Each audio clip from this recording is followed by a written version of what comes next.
भाई की मौत का घाव मुझे मिला है। मुझे।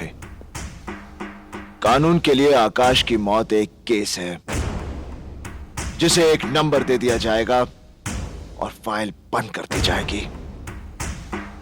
जिस दिन वो चेहरे मेरे सामने साफ हो गए, मैं अपने भाई की मौत का हिसाब अपने तरीके से लूंगा। अपने।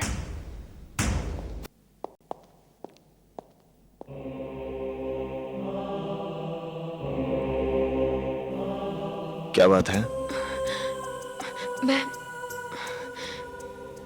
मैं तुमसे कुछ कहना चाहती हूँ। क्या?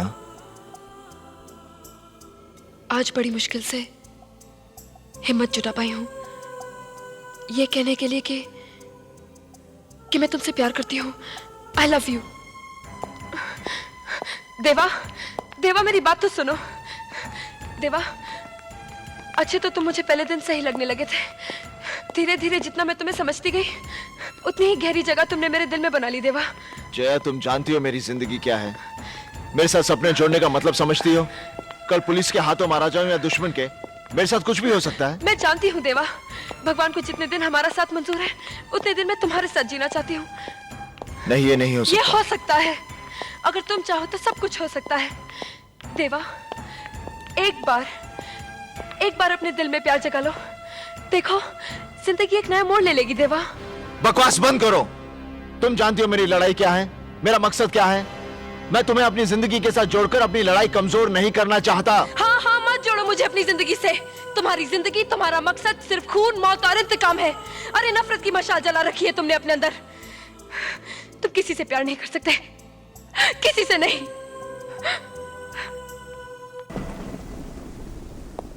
आज तक तुम लोगों ने मेरे लिए बहुत कुछ किया है, यहां तक कि मेरी और आने वाली मौत को भी टक्कर दी है तुम लोगों ने।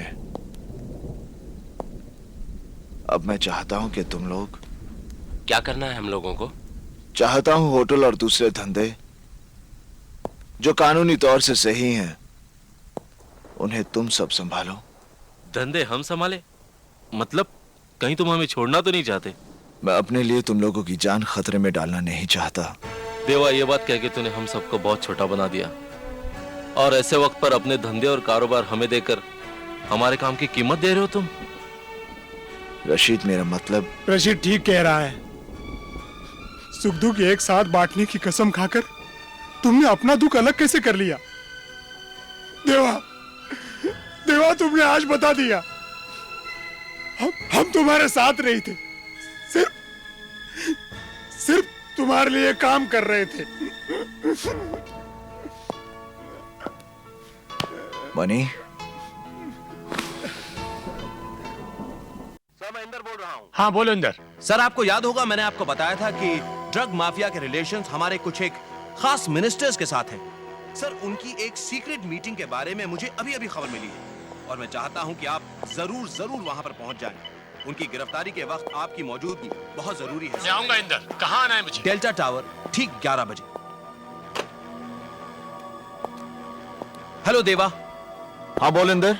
देवा, मुझे आकाश के कातिलों के बारे में कुछ खास खबर मिली है। मैं चाहता हूं कि तुम डेल्टा टावर पहुंच जाओ ठीक 11:15 बजे। ठीक है, मैं पहुंचता हूं।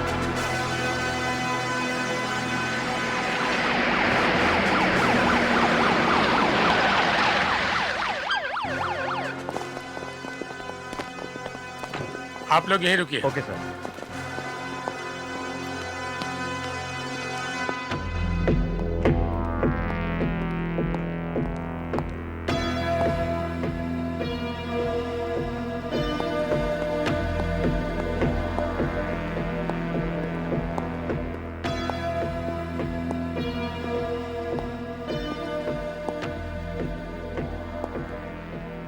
इंदर, आइए सीएम साहब। जिंदाल तो इंदर तो सिर्फ जरिया था आपको मुझ तक पहुंचाने के लिए। दरअसल मैं आपको ऑनर करना चाहता था, आपकी सच्चाई और आपकी ईमानदारी के लिए। क्या मतलब? आपको जलसे, समारोह, भीड़ भाड़ पसंद नहीं है, इसीलिए मैंने सोचा ये जगह ठीक रहेगी आपके मरने के लिए।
देवा तू चल, मैं रोकता हूं इनको।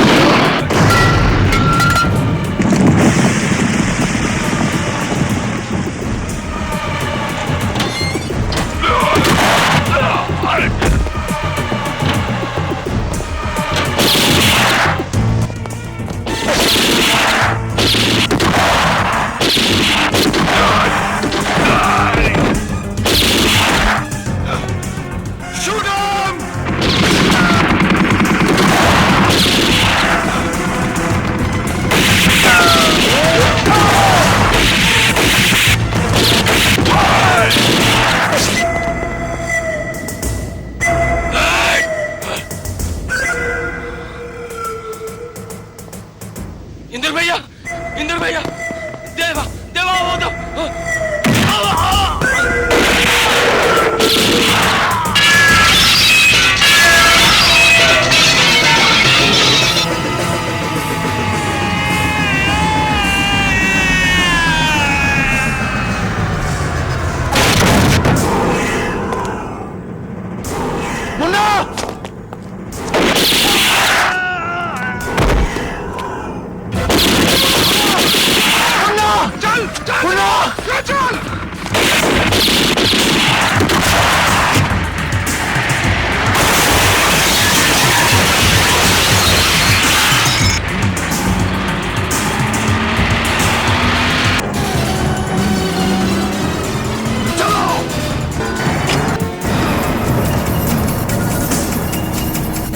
जल्दी करो। मनी, हाँ।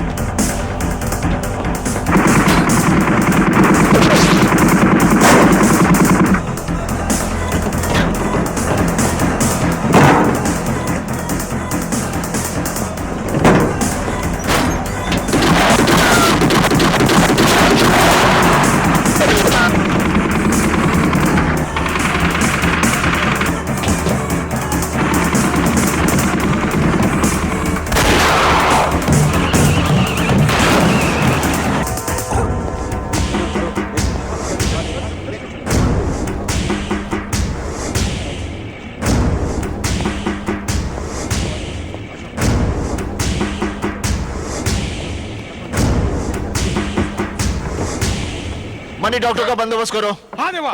देवा ये सब क्या है? कुछ समझ में नहीं आ रहा। मेरे साथ कौन क्या खेल खेल रहा है। एसीपी इंद्र सक्सेना से बात करनी है।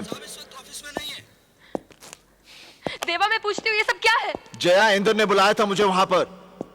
जिंदाल ने सीएम को गोली मार दी। अगर मैं इसे वहीं छोड़ देता तो वो मार देते इसे।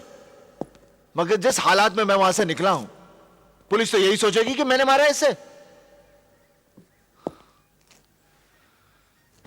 एक बात समझ में नहीं आ रही, केंद्र पहुंचा क्यों नहीं वहां पर? मिस्टर इंदर, आज हर जगह हमारे सिक्योरिटी अरेंजमेंट और डिपार्टमेंट पर सवाल उठ रहे हैं। जब हम अपने सीएम साहब की जान की हिफाजत नहीं कर सकते तो आम जनता को क्या सुरक्षा दे पाएंगे? और मेरी समझ में यह नहीं आ रहा कि आप जैसे काबिल ऑफिसर के वहां होने के बावजूद भी देवा और उसके चंद गुंडे सीएम साहब को उठाकर ले गए। हैरानी है मुझे, और आपकी इस गलती पर मुझे अफसोस भी है कि जब आपको सीएम साहब ने बुलाया था तो आपने उनकी सिक्योरिटी के लिहाज से सारी तैयारियां मुकम्मल क्यों नहीं की? सिर्फ चंद ऑफिसर्स को लेकर आप वहां क्यों गए? सर, जिस तरह से उन्होंने मुझसे फोन पर बात की थी, मेरे लिए इमीडिएटली पहुंचना बहुत जरूरी था। I did not have time to waste. लेकिन जब मैं वहां पहुंचा तो मैंने देखा कि देवा ने सीएम साहब को अपने कंधे पर उठा रखा था। हमारे लिए उसे निशाना बनाना एकदम मुश्किल था, क्योंकि गोली सीएम साहब को लग सकती थी। मिस्टर इंदर, मैं आपके और देवा के रिश्ते के बारे में जानता हूं, उसके बाद भी मुझे आप पर पूरा भरोसा है। थैंक यू सर, इस भरोसे को कायम रखें। सर, मेरे लिए देवा एक अपराधी है, सिर्फ अपराधी। मिस्टर इंदर, हमें देवा चाहिए, जिंदा या मुर्दा। सर, हमने सभी 14 जोन्स को अलर्ट कर दिया है। देवा के ठिकानों की जानकारी के लिए हमने मुखबिर फैला दिए हैं। इस पूरे ऑपरेशन में 250 ऑफिसर्स इन्वॉल्व हैं। शहर के सभी एग्जिट पॉइंट्स को सील कर दिया गया है। डोंट वरी सर, देवा बहुत जल्द हमारी गिरफ्त में होगा। एक विशेष सूचना, आज सुबह करीब 11 बजे माननीय श्री मुख्यमंत्री साहब पर एक अपराधी देवा ने गोलियां चलाईं। उनकी सुरक्षा में तैनात अंगरक्षकों ने देवा पर जवाबी गोलियां चलाईं, लेकिन उनके द्वारा की गई पूरी कोशिशों के बावजूद देवा मुख्यमंत्री को लेकर फरार हो गया। पहले मुख्यमंत्री पर जानलेवा हमला करना और बाद में उनको अगवा करने के पीछे देवा का क्या उद्देश्य हो सकता है, इस बारे में पुलिस आयुक्त ने अभी तक कोई संतोषजनक उत्तर नहीं दिया है। मैंने कहा ना, मैं देवा के बारे में कुछ नहीं जानता। आप लोग मेरी बात पर यकीन क्यों नहीं करते? मुझे नहीं मालूम कि देवा कहाँ है। यहाँ आकर हर आदमी शुरू में झूठ बोलता है, लेकिन धीरे धीरे सच उसकी जुबान पर आ जाता है। क्या क्या मतलब है तुम्हारा? देखो, तुम जिस तरह से मुझे परेशान कर रहे हो वो ठीक नहीं है। तुम बिना कसूर के एक आम नागरिक को इस तरह परेशान नहीं कर सकते। मैं भी एक वकील हूं, कानून मैं भी जानता हूं। बेटा वांटेड है, पुलिस से भागा फिर रहा है, और तू मुझे यहाँ कानून सिखा रहा है?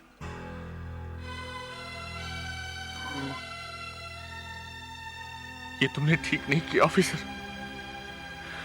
मेरे बेटे के लिए मेरे आंसू बहुत बड़ी अहमियत रखते। अगर उसे पता चल गया तो मेरे एक एक आंसू के जवाब में तुम्हारा एक एक आदमी गिरना शुरू हो जाएगा। प्लीज प्लीज प्लीज इंस्पेक्टर, अब हो गई तसल्ली आपको? मैं आपसे पहले ही कह रहा था कि इनको कुछ पता नहीं, लेकिन आप लोग तो। प्लीज बाबूजी माफ कर दीजिए, प्लीज बाबूजी माफ कर दीजिए।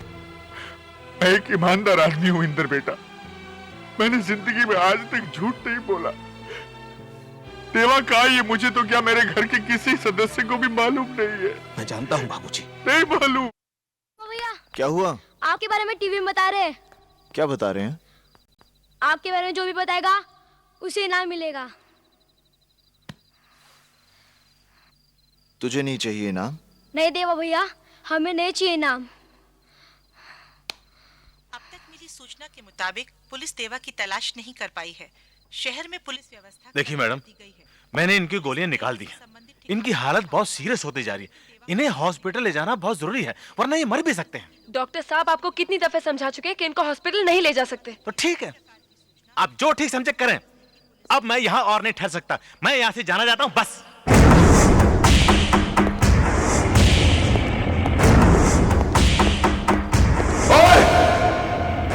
अपनी आंखें खोल और गौर से देख, तू कहां और किसके सामने खड़ा है। यहां बात सिर्फ एक बार समझाई जाती है, बस। इनकी जिंदगी मैं भी चाहता हूं, इसलिए नहीं क्योंकि इनके सच कहने से मैं बच सकता हूं, इसलिए क्योंकि ये एक अच्छे इंसान है। और कुछ कहना है तुम्हें? क्या हाथ लगा हमारे? हाथ क्या लगा हमारे?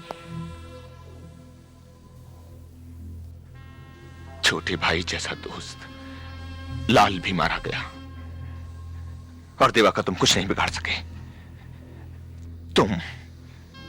तुम वक्त से नहीं पहुंचे, और जब पहुंचे भी तो अपने निकम्मे ऑफिसर्स के साथ। तुम लोगों की वजह से देवा निकल कर भाग गया। अगर देवा को वही मौके पर मार दिया होता तो तुम्हारी भी तारीफ होती, कल अखबारों की सुर्खियों में छपता। सीएम के कातिल को स्पॉट पर ही मार दिया गया। सीएम पर गोलियां मैंने चलाई हैं। कहीं वो जिंदा रह गया और उसने सब बोल दिया।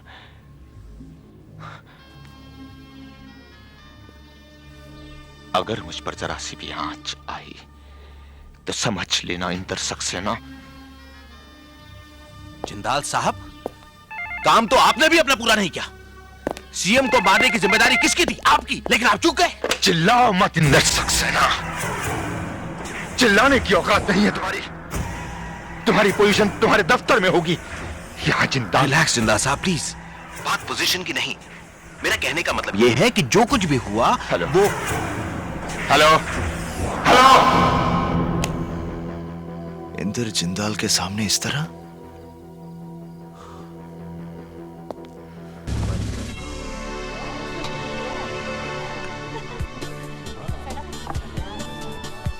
इतनी भीड़ में भी खोई हुई है आप।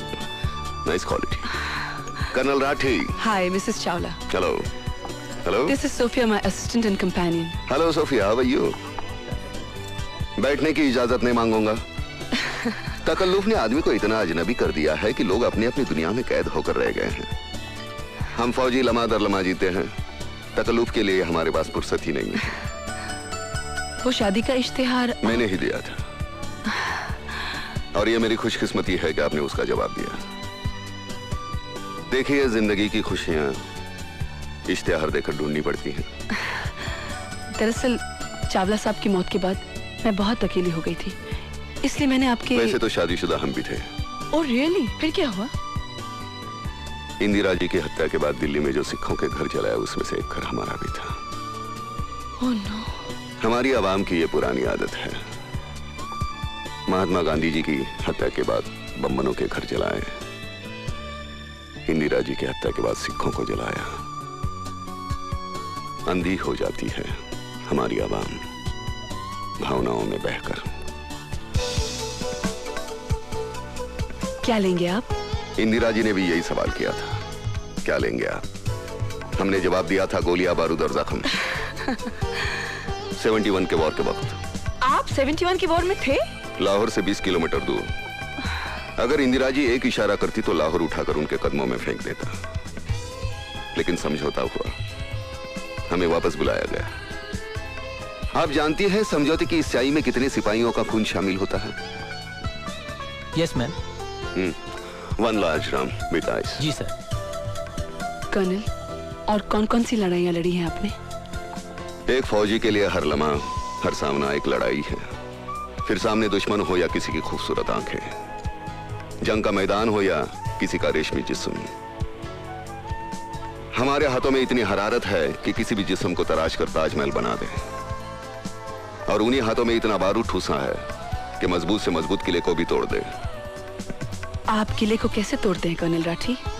तोड़ने से पहले हम दस्तक देते हैं। अगर दस्तकों का असर नहीं हुआ तो फिर हमला करते हैं। अच्छा, और उन किलों का आप क्या करते हैं कर्नल, जो बरसों से किसी दस्तक या हमले के इंतजार में रहते हैं? हम उनका दावतनामा कबूल करते हैं।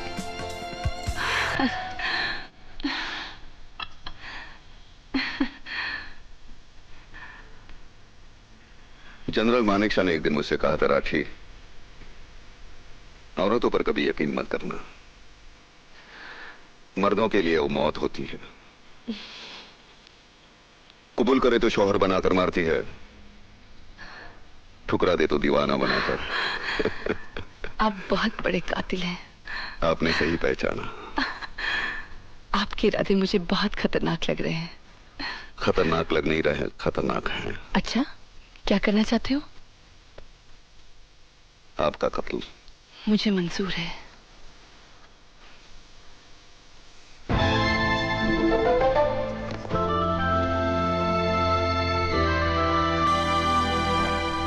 मैडम, खाना।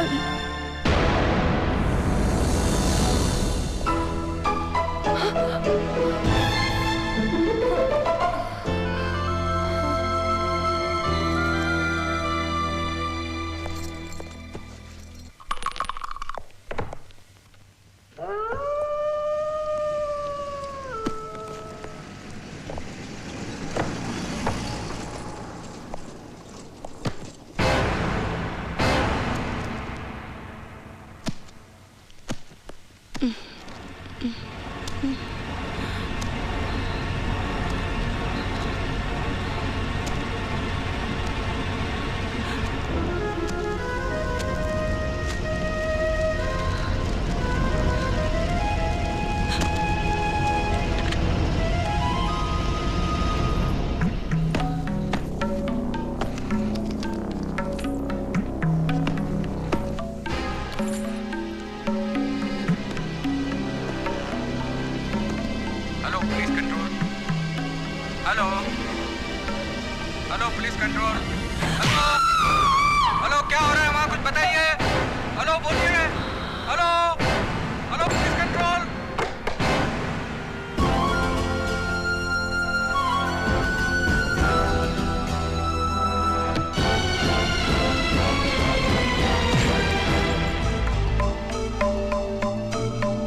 बिजलियां बहुत चमक रही है, लगता बारिश होने वाली है। नहीं सर, ये तो कैमरे के फ्लैश चमक रहे हैं। क्या बात कर रहे हैं आप? चश्मा क्यों नहीं पहनते? अरे चश्मे की क्या बात कर रहे हैं यार तू? मुझे नहीं मालूम कैमरे के फ्लैश चमक रहे हैं। इस तरह से जोक नहीं समझ सकते। पुलिस वाले बड़े सीरियस हो जाते हैं। अगर पुलिस वाले इतने सीरियस होते तो लोग जो धड़ाधड़ मर रहे हैं वो कभी नहीं मरते। जाओ अपने काम करो, पर तलाशी लो। Yes sir. खामखा पुलिस में भर्ती होगा, अच्छा होता कवाली बना होता। तुम तो ठहरे परदेसी, हर साथ क्या निभाओगे।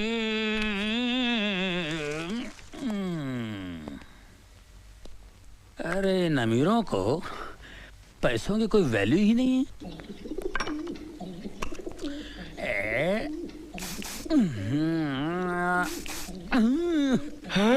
ये क्या हो रहा है सर? ये बहुत महंगा परफ्यूम है, सूंघोगे ना तो बेहोश हो जाओगे। तो फिर मुझे सूंघाइए ना सर।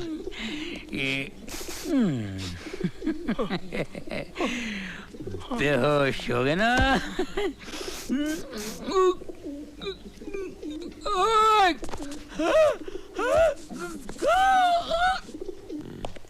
दाहिने हाथ की पोजीशन ये। हाँ सर। क्या? कमिश्नर साहब। Good morning sir. Morning. Carry on.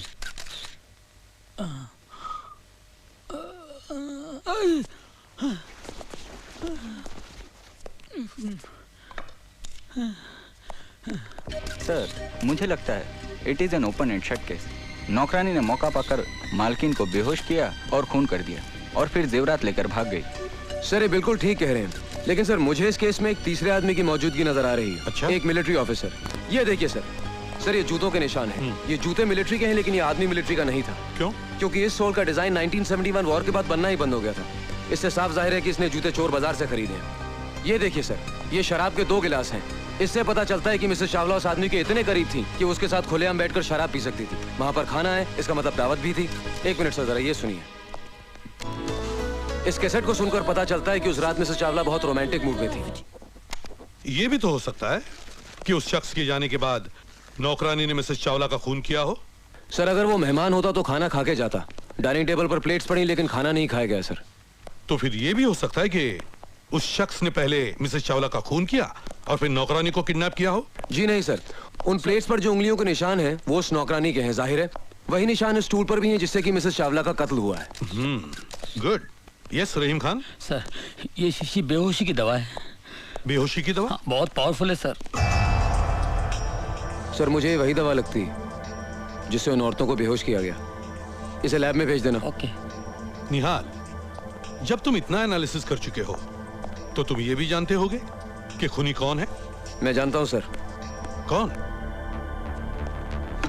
Sir ये वही बहरूपिया जिसने पिछले 1 महीने में शहर की 3 औरतों को अलग अलग भेज बदल के ठगा है। He's the same man, sir. मैंने इसके ऊपर एक रिपोर्ट तैयार की।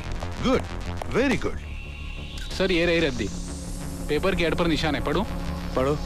सिख मिलिट्री ऑफिसर को पत्नी की तलाश, retired Sikh military. That confirms it, sir. तलाकशुदा या विधवा औरत। Good good, very good Nihal, I am proud of you. Thank you Nihal, इस अभिनेता को पकड़ने का केस मैं तुम पर सौंपता हूं। Thank you sir. देख निहाल, मैं तो परेशान फिलहाल, मेरी बात सुन। ऐसा होता रहता है यार, ये कमिश्नर साहब भी जो कुछ तूने वहाँ बोला है ना, अब ये पूरा लिख लेगा और सारा क्रेडिट अपने ऊपर ले लेगा। बड़ा घटिया आदमी ईमान से है यार, कभी ना आदमी है यार। सर ये फोटोग्राफ्स कहाँ दो? अरे पुलिस स्टेशन जाके दे यार, तू मेरे पीछे क्यों जाए ऐसे? सुन निहाल, मेरी बात सुन, ये कमिश्नर इतना घटिया आदमी है, इतना गया गुजरा इंसान है, मैं बता नहीं सकता। कोई टिक नहीं सकता इस आदमी के साथ में। अरे यार, अपनी बीवी के सामने भीगी बिल्ली की तरह बैठा रहता है, कुत्ते की तरह दो मिलाता है और अपने सामने गुस्सा उतारता है, पूरा राशन पानी लेके हम पे चढ़ता है। कसम से बोलता हूँ भिड़ू, अगर मेरे बाप का ये बॉस होता ना तो मेरा बाप मेरे को कभी पुलिस में नहीं भर्ती करा था। ईमान से कह रहा हूँ यार, मैं इतना अच्छा कव्वाली गाता हूँ कसम खुदा की। ये जो अल्ताफ राजा जो फेमस है ना, उसकी जो कव्वाली है, आज उसकी जगह मैं होता कसम खुदा की। तुम तो ठहरे परदेसी, अरे साथ क्या निभाओगे? इंस्पेक्टर रहीम खान। जी भाईजान।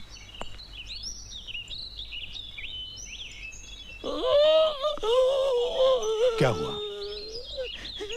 घर में मेरी बीवी मुझे डांटती है, मैं भीगी बिल्ली की तरह घर में बैठता हूँ, तुम सब पे राशन पानी लेकर चढ़ता हूँ। मुझे गाड़ी में आकर मिलना। चिल्लाओ मत इंस्पेक्टर, ये देवा की अदालत है और मेरी अदालत में अपराधियों को ऊंचा बोलने की इजाजत नहीं। लेकिन मैंने किया क्या? तेरे गुनाहों का काला चिट्ठा मेरे पास है इंस्पेक्टर। तुझे कानून की ठेकेदारी का लाइसेंस मिले 6 साल हुए और उन 6 सालों में तूने अपने लॉकअप में 5 लोगों को बेरहमी से मौत के घाट उतार दिया। देखो देवा, मुझे यहां से जाने दो। नहीं कुलकर्णी, मैं तुझे यहां से जाने की इजाजत नहीं दे सकता। मैं यहां ऊंचाई पर बैठा जरूर हूं, मगर इस कोर्ट के फैसले नीचे बैठे ये लोग करते हैं।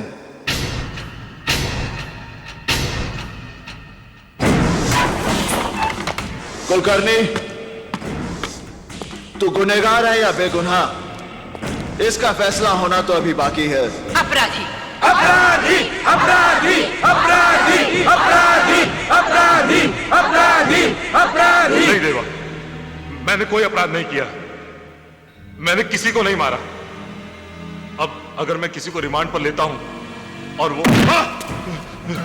रिमांड में लेने के बाद जो तू उनका हश्र करता है, यही जानने के लिए मैंने जॉन को भेजा था तेरे पास।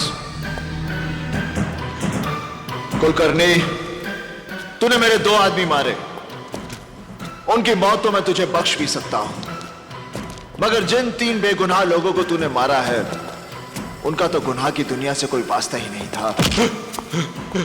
उन्हें मारकर तूने उनके परिवारों को भूख, गरीबी और तकलीफों में झोंक दिया। उनमें से एक अपने बूढ़े मां बाप का इकलौता सहारा था और जिस मजदूर पर तूने गोलियां दागी, वो 12 लोगों का पेट भरता था और अंसारी की विधवा की गोद में 3 महीने का बच्चा है। और ये सारे पाप तूने अपनी इस वर्दी पर एक और स्टार बढ़ाने के लिए किए हैं।